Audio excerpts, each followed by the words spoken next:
You know this face, James Hinchcliffe, on the Fox broadcast for IndyCar. We see you on F1. Obviously, we just love everything you do in front of a mic. Meanwhile, we get set to do this interview. You tell me you know Steph? Steph? What's going on? Yeah, old friends, Steph and I. We, when she was at the 500, we had dinner night of the race down in St. Elmo's. Lovely human being. Big fan.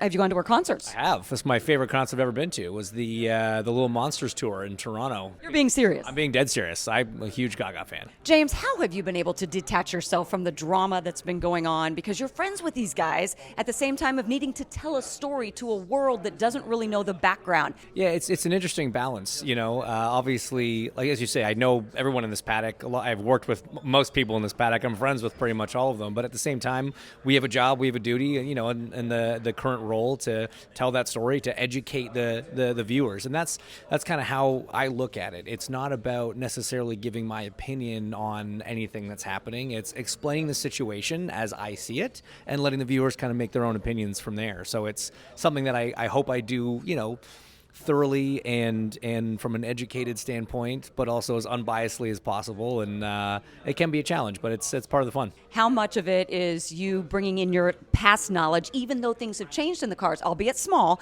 but they've changed, but you still have that knowledge base as a driver from the cockpit? Yeah, it's a balance of, you know, me taking my experience from behind the wheel, but then also, I mean, I pepper these guys with questions all the time, right? They're still good buddies of mine, and we chat, not even for this, just for my own general knowledge. We just, you know, sit around and chat racing. And so I've managed to stay up to speed on the changes that have happened, how that's affected things, and I can kind of relate that back to the experience that I had for, you know, 11 years in the series. So it's been good that I stay in touch with these guys because I feel like I've been keeping up to date with what it still feels like from behind the wheel, even though it's been, you know, 3 years since I've driven one of these.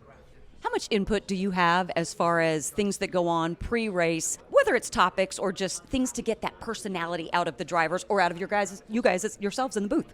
I don't think we need to get any more personality out of the three in the booth. I think if anything, we need to rein that in sometimes. It's great. I mean, Fox has been so welcoming to the three of us. You know, Townsend and I with our IndyCar experience, Will with his experience from over in Europe, and you know, they do ask us our opinions on things, and they do want us to, you know, give some input into, you know, the direction of the shows and things like that. Ultimately, they're in the business of making TV. I'm just a driver who talks about driving now.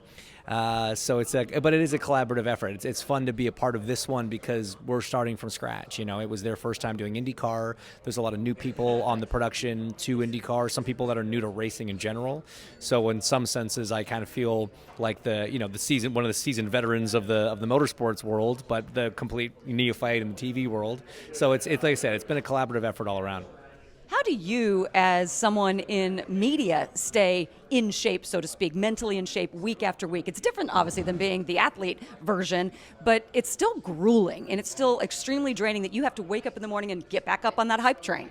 It's a lot of work, you know, but it's like anything. It's preparation, right? So the same kind of mentality that I took to being a driver, which was wake up in the morning and how can I be a better driver today? You wake up in the morning, it's like, okay, how can I be a better broadcaster today? And so for me, it's research. It's being prepared.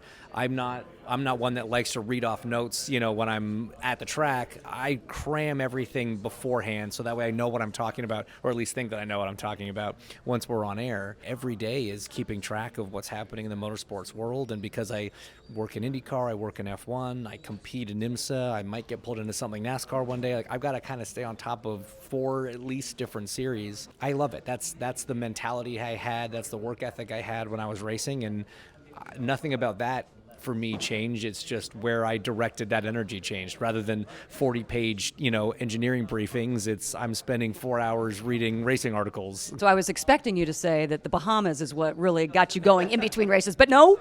No, I didn't even make it down there this year. I was supposed to spend the winter there, and I was too busy, you know, racing and preparing for this deal with Fox, so I didn't even make it down.